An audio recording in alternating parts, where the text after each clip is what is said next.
Hola, mi nombre es David, y hoy les contaré un caso espeluznante que estremeció a Estados Unidos. Antes de comenzar, quiero agradecerles por su paciencia. El inglés no es mi lengua materna, pero hago todo lo posible por compartir estas historias con ustedes. Gracias por su comprensión. Sherry Miller, una mujer que utilizó el engaño, la manipulación y conversaciones en línea para planear un crimen brutal, fue arrestada en febrero del año 2000. Este caso es recordado por muchos como el primer asesinato relacionado directamente con el uso de Internet en los Estados Unidos. El 22 de diciembre de ese mismo año, un jurado declaró culpable a Sherry Miller por homicidio en segundo grado y conspiración para cometer asesinato premeditado en primer grado. Durante casi 17 años, insistió en su inocencia, hasta que en 2016, finalmente confesó: «He arruinado muchas vidas. Es hora de ponerle fin a las mentiras y decir la verdad», pronunció con voz temblorosa antes de admitir su responsabilidad. Sherry y Bruce Miller nacieron y crecieron en Flint, Michigan, una ciudad golpeada por la pobreza y que, en su época dorada, fue pieza clave de la industria automotriz del Medio Oeste. Sherry P.T. Kelly Miller nació el 13 de octubre de 1971 y, según su propio testimonio, su infancia estuvo marcada por la adversidad. Creció sin padre, y su madre llevaba una vida caótica, bebía en exceso, cambiaba constantemente de pareja y no ofrecía un entorno seguro para su hija.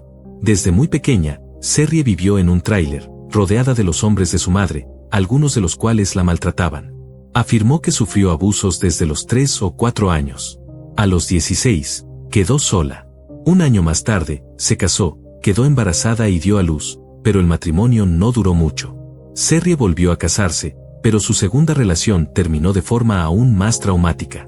Su nuevo esposo, Trivi, fue condenado por abuso infantil en segundo grado después de propinar una golpiza a su hijo, causándole múltiples fracturas en el cráneo.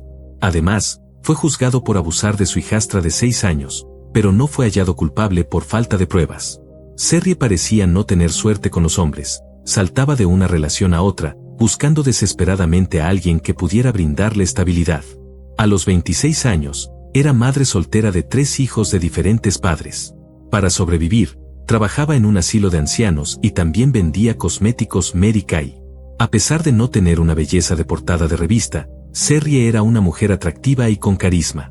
En 1997, con solo 26 años, encontró empleo como contadora en B&B Auto Salvage, la empresa de Bruce Miller. Fue entonces cuando supo que había hallado lo que tanto buscaba, un hombre mayor, exitoso, con negocios propios y capaz de ofrecerle una vida más cómoda. Bruce Leroy Miller, nacido el 26 de julio de 1951, había trabajado durante años en General Motors, como muchos en Flint. Tras dejar GM, se dedicó al negocio de chatarra de autos, donde recolectaba vehículos viejos, los desmontaba y vendía sus piezas.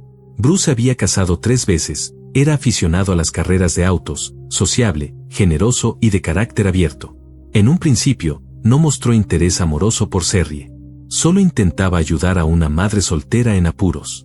Pero Sherry fue astuta, logró seducirlo y, pese a la diferencia de edad de más de 20 años, iniciaron un romance en la oficina. La relación avanzó rápidamente. Bruce se sentía halagado por la atención de una mujer joven, y en cuestión de meses, se mudaron juntos. 4 meses después, el 23 de abril de 1999, se casaron en una capilla de Las Vegas. Sherry y sus hijos se mudaron con Bruce, y ella finalmente tuvo la estabilidad que tanto anhelaba. Chuck Miller, hermano de Bruce, contó al programa de televisión Snapped que Sherry siempre decía que Bruce era lo mejor que le había pasado en la vida. Finalmente tenía una vida normal y un hombre que podía brindarle felicidad. Judy, la esposa de Chuck, agregó que Bruce estaba completamente hechizado por esa joven rubia, convencido de que había encontrado a la esposa ideal. Sin embargo, los amigos más cercanos del matrimonio no podían evitar notar una preocupación constante, la necesidad de Sherry por gastar dinero. Compraba sin medida, vaciaba las tarjetas de crédito y agotaba todo el efectivo disponible. Trataba de llenar un vacío constante, diría ella años después. Pese a las advertencias de sus amigos, Bruce no parecía darle importancia. Trabajaba duro y cerraba los ojos ante los excesos de su esposa. Después de todo, Sherry también trabajaba. Además de ser contadora en la empresa de Bruce, seguía vendiendo cosméticos Mary Kay, lo que le permitía mantenerse en contacto con clientes y seguir construyendo una imagen social aceptable. Pero detrás de esa imagen de madre trabajadora y esposa devota, se ocultaban sombras que nadie en su entorno pudo prever a tiempo. Desde los primeros meses del matrimonio, algo en el comportamiento de Serrie empezó a cambiar. El entusiasmo del principio dio paso a una inquietud interna que ni el dinero ni la estabilidad lograban calmar. Aunque tenía una vida mejor que nunca, la sensación de vacío persistía. Comenzó a frecuentar sitios de chat en línea, donde podía ser quien quisiera, sin que nadie conociera su pasado.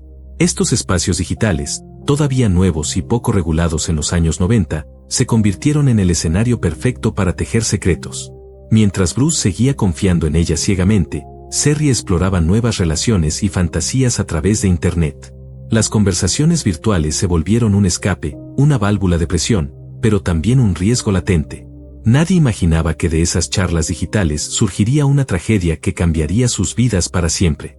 Lo que comenzó como una búsqueda de atención e identidad en la red, pronto se convertiría en el primer asesinato digitalmente orquestado en la historia criminal de Estados Unidos. En casa o mientras viajaba por todo el país, Serrie utilizaba la computadora que su esposo le había comprado para revisar sus cuentas, mantenerse conectada y organizar su vida. Esa compra, pensada por Bruce como una muestra de amor y apoyo, se convirtió en el punto de quiebre. En 1999, mientras planeaba un viaje familiar y buscaba destinos turísticos, Serrie tropezó por accidente con los primeros chats para adultos disponibles en Internet. En esa época, aún no existían las redes sociales y los mensajes de texto no eran comunes. El contacto entre personas se daba en salas de chat en línea, donde muchos buscaban conversación, coqueteo y una manera anónima de explorar fantasías íntimas. Según conocidos de la pareja, Bruce estaba al tanto de que su esposa chateaba con desconocidos en Internet, pero lo veía como un simple pasatiempo inofensivo. Él la amaba, se sentía felizmente casado, planeaba adoptar a sus hijos y prefería confiar en ella antes que sembrar sospechas en su hogar. Serrie, sin embargo, se sumergió completamente en el mundo virtual. En poco tiempo se volvió habitual para ella entrar a esos espacios digitales y compartir fantasías sexuales con desconocidos, ocultándose tras múltiples seudónimos llamativos.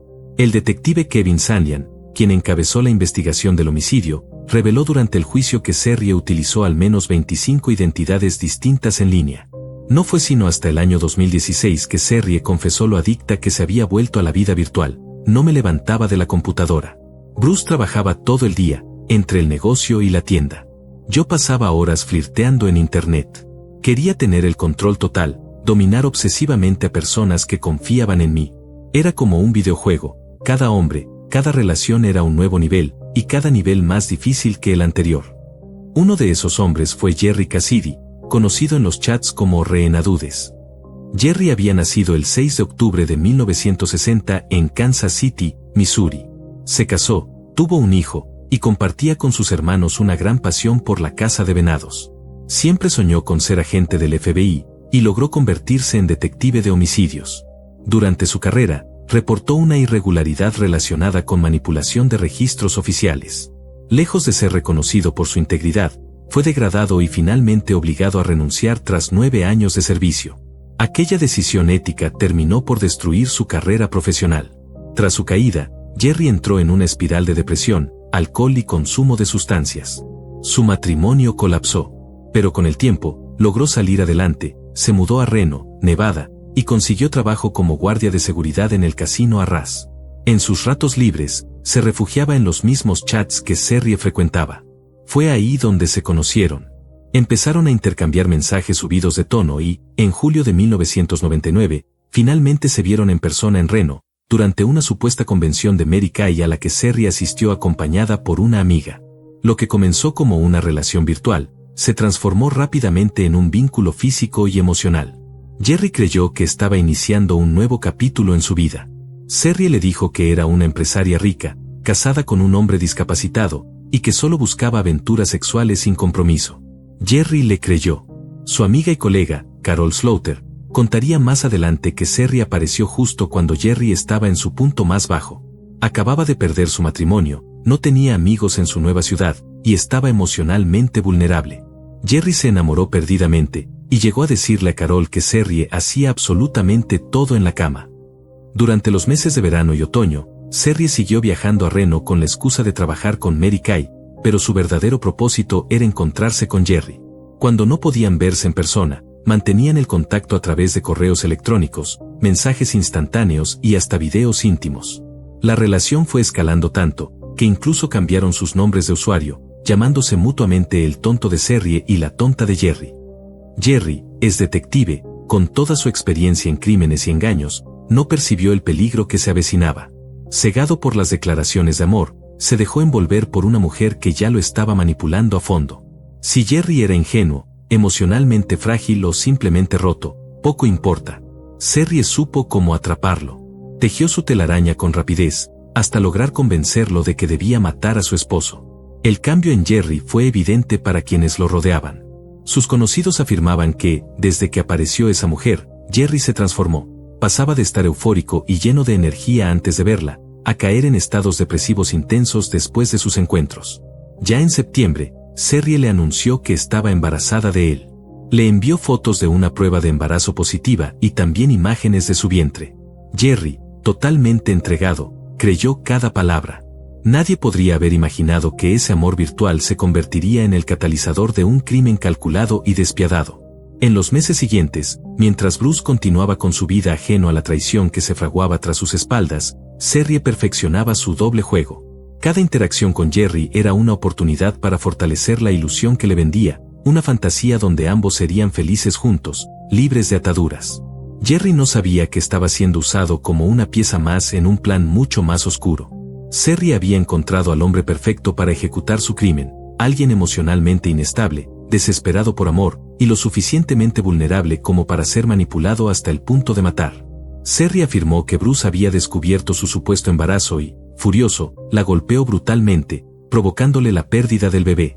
Sin embargo, la verdad era mucho más oscura. En 1995, años antes de conocer a Jerry Cassidy, Serrie se había sometido a una ligadura de trompas, un procedimiento quirúrgico que le impedía concebir. Pero Jerry no sabía nada de eso. Creía ciegamente en su amante. Poco tiempo después de la falsa pérdida, Serrie volvió a anunciar un nuevo embarazo, esta vez con gemelos. Jerry, ilusionado y emocionalmente enredado, le rogó que dejara a Bruce, que se llevara a sus hijos y se mudara con él. Pero Serrie le dijo que eso era imposible, que Bruce tenía contactos con la mafia y que nunca los dejaría escapar con vida. Supuestamente, temía por su seguridad y por la de Jerry. Pese a todo, ella seguía viajando a Reno para verlo. En uno de esos encuentros, Jerry fue arrestado por conducta desordenada en estado de ebriedad dentro del casino. Durante el tiempo que estuvo detenido, las comunicaciones entre ambos se interrumpieron. Tras recuperar su libertad, Jerry creyó que lo mejor sería no seguir exponiendo a Serrie y decidió volver a Missouri para intentar recomponer la relación con su familia. Sin embargo, el vínculo con Serrie no se rompió. Continuaron su relación en línea. Ella le seguía enviando fotos de ecografías y de su vientre, que supuestamente iba creciendo. Solo inflaba la panza, diría años después. Jerry quería creerlo tanto, que no dudaba ni un segundo de lo que veía.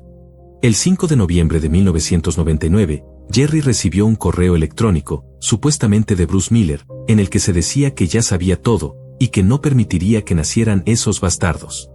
Alarmado, Jerry intentó contactar de inmediato con Serrie. Horas después, ella le escribió, diciéndole que tenía que ausentarse unos días y que le escribiría luego. Al día siguiente, Jerry recibió otro mensaje, también atribuido a Bruce. En él, afirmaba haber obligado a su esposa a abortar. Junto al mensaje, iban adjuntas fotos de Serrie golpeada. Recuerdo estar frente al espejo, intentando dibujarme moretones en el vientre, confesaría más tarde. Jerry había alcanzado su límite. Estaba convencido de que Bruce no solo había matado a sus gemelos, sino que también había maltratado a la mujer que amaba. La rabia lo consumía. Al día siguiente, el 8 de noviembre, Serrie y Jerry volvieron a comunicarse. Él, descompuesto emocionalmente, le dijo que ya no podía seguir así, que iba a matar a su esposo. Juntos comenzaron a planear el asesinato, discutieron rutas, lugares para estacionarse, y cuál sería el momento ideal para emboscar a Bruce en el depósito de chatarra. Esa misma noche, Jerry emprendió el viaje desde Missouri hasta Michigan. Bruce, como cada día, se disponía a cerrar su negocio. Recibió una llamada de Serrie, quien, según el plan, le pidió que comprara una pizza de camino a casa. Mientras hablaba distraído por teléfono, Bruce no notó que un hombre se le acercaba por detrás. Era Jerry, empuñando una escopeta calibre 20. Sin decir una palabra, apuntó al pecho de Bruce y disparó.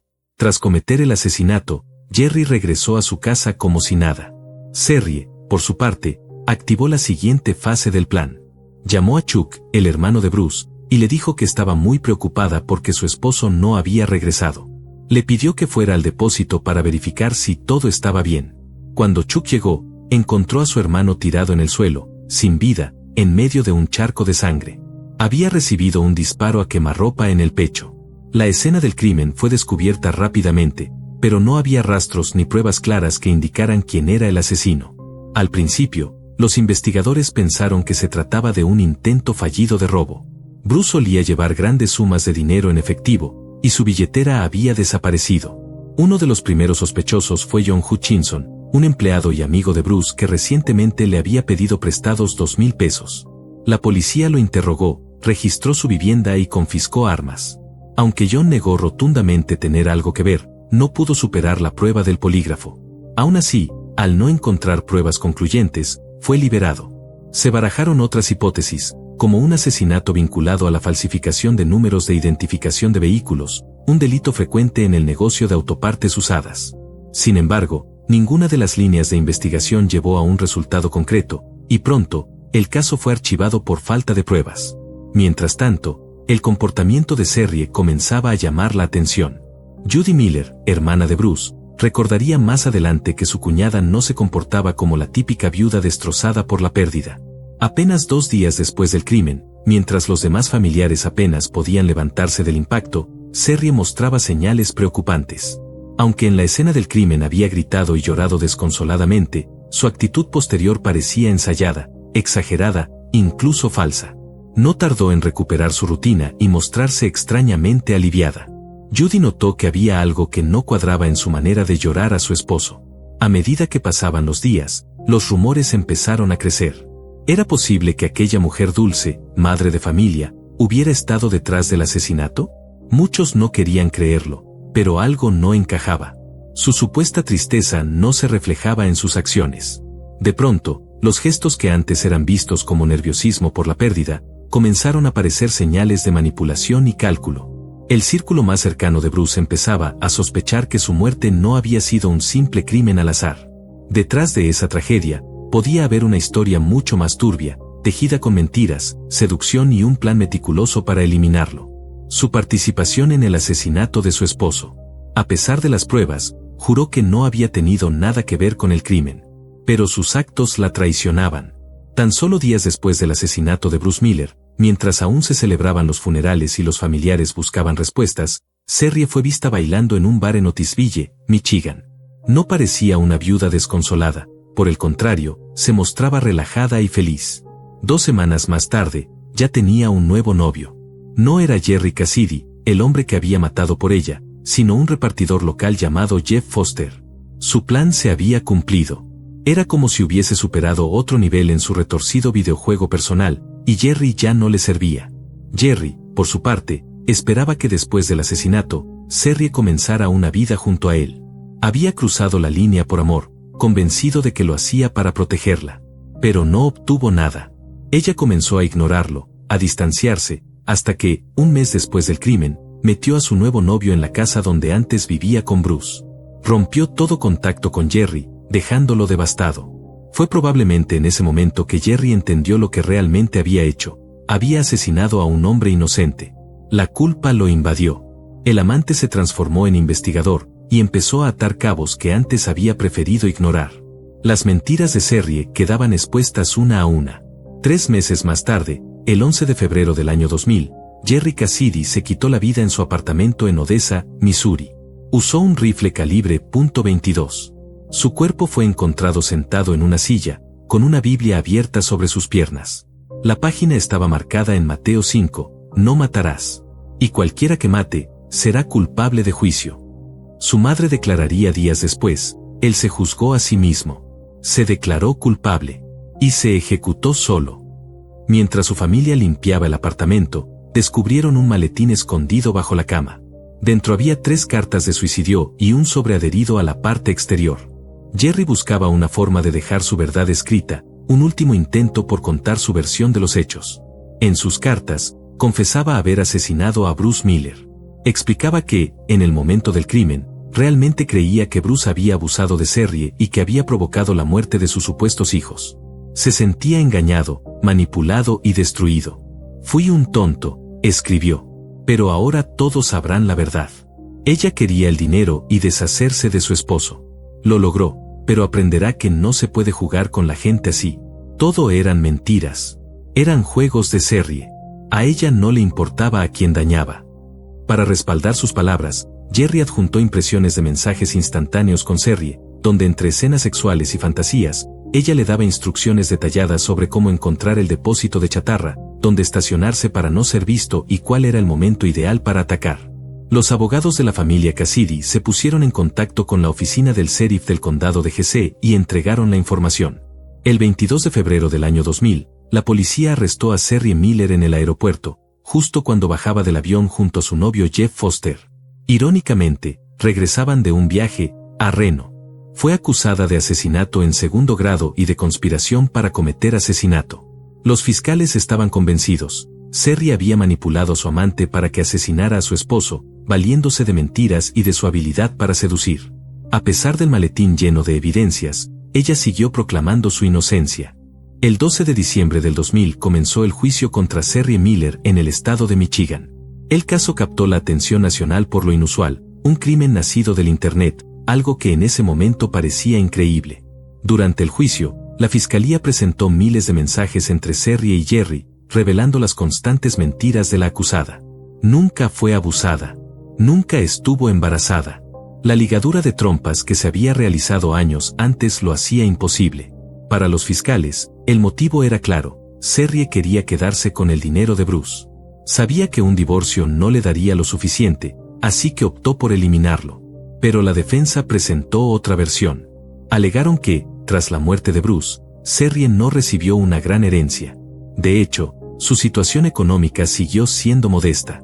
Según ellos, Jerry Cassidy, en su desesperación y despecho, había fabricado las pruebas para incriminarla. Serrie subió al estrado. Aseguró al jurado que la relación con Jerry no era más que un juego sexual en línea, una fantasía que se había salido de control.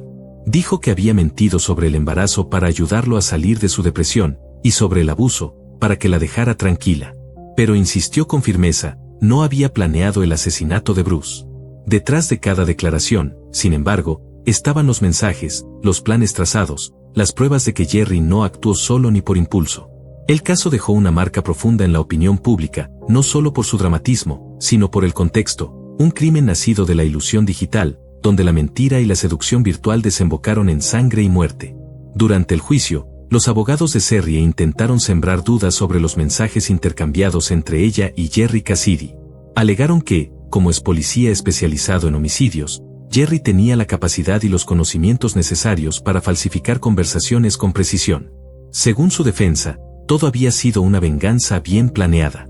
Sin embargo, la policía recuperó evidencia digital directamente de la computadora de Serrie. Los mensajes estaban ahí, sin alteraciones, demostrando que habían sido enviados y recibidos desde su propia cuenta. Esa correspondencia en línea fue clave para inclinar la balanza en su contra. El 22 de diciembre, Serrie Miller fue declarada culpable y condenada a cadena perpetua por asesinato, además de recibir una sentencia adicional de entre 54 y 81 años por el cargo de conspiración. En 2007, mientras cumplía condena, fue diagnosticada con trastorno de estrés postraumático y otros trastornos mentales. Comenzó tratamiento en prisión e incluso presentó una apelación. Ese mismo año, ocurrió algo inesperado. Serrie logró volver a casarse por cuarta vez. Michael Denoya, un hombre que vio su historia por televisión, quedó cautivado por su imagen. Le escribió una carta, Serrie respondió, y en 2008 Michael la visitó en prisión y le propuso matrimonio. Algunos reportes indican que la boda tuvo lugar en abril de ese año, aunque no existe evidencia oficial que confirme la unión. Ese mismo año, Miller ganó una apelación. En 2009, un juez federal anuló su condena argumentando que la carta de suicidio de Jerry no debía ser admitida como prueba, ya que el autor estaba muerto y no podía ser contrainterrogado. El juez dictaminó que era necesario un nuevo juicio y ordenó la liberación de Serrie bajo fianza. Durante los 3 años que pasó en libertad, Serrie retomó parte de su vida. Sin embargo, en 2012, el tribunal revirtió la decisión anterior, reinterpretando la validez de la carta de suicidio como evidencia admisible. Fue enviada de vuelta a prisión para continuar cumpliendo su sentencia original. A pesar de todos estos años y múltiples oportunidades para confesar, Serrie seguía insistiendo en su inocencia. Pero en 2016, algo cambió. En una carta mecanografiada de 4 páginas enviada a un juez del distrito, finalmente confesó su papel en la muerte de su esposo. La noticia sacudió a todos. Nadie esperaba que Serrie admitiera su crimen de manera voluntaria. Muchos interpretaron la carta como otro intento de manipular al sistema judicial o al público, pero su contenido era estremecedor. Algo dentro de mí se rompió cuando tuve que volver a prisión después de 3 años de libertad, escribió. Mi hija y mi nieta vivían conmigo. Le supliqué a mi hija que no viniera conmigo ese día, pero no quiso escuchar. Mientras caminaba hacia la entrada y miraba hacia atrás, ella lloraba sin consuelo. Escuché su grito, no, mami, no te vayas. Fue en ese instante, relató Serrie, cuando comprendió el verdadero peso de sus actos. Lo que le hice a Bruce, a sus amigos, a su familia, lo que le hice a Jerry y a los suyos, fue imperdonable. Nunca volverán a verlos. Bruce era un gran hombre. Nunca me lastimó. Amaba a mis hijos. Quería adoptarlos. Solo deseaba una familia. Fue el único hombre que me amó, y yo ordené que lo mataran. En 2022, en una entrevista concedida a un canal de televisión nacional, Serrie volvió a confesar públicamente. Negó que Bruce tuviera vínculos con la mafia o que la hubiera maltratado. Admitió haber usado maquillaje para simular moretones y haber falsificado ecografías para manipular a Jerry Cassidy. Dijo que no lo hizo por dinero, sino por miedo. Temía que Bruce descubriera quién era ella en realidad, y creyó que matarlo era más fácil que enfrentar la verdad. Además, reconoció que estaba consciente de la inestabilidad emocional de Jerry. Sabía de su tendencia a la depresión y del maletín con evidencia incriminatoria, pero confiaba en su habilidad para manipular a cualquiera, incluso a un jurado. Se sentía invencible, tanto así que rechazó un acuerdo de culpabilidad que le habría dado solo 15 años de prisión. Estaba convencida de que saldría libre, confesó. Me tomó una historia pública y el paso de los años para encontrar algo de paz. Aún hoy, me cuesta mirarme al espejo y aceptar lo que hice. He estado esperando este momento para contar la verdad. Solo quiero encontrar algo de tranquilidad.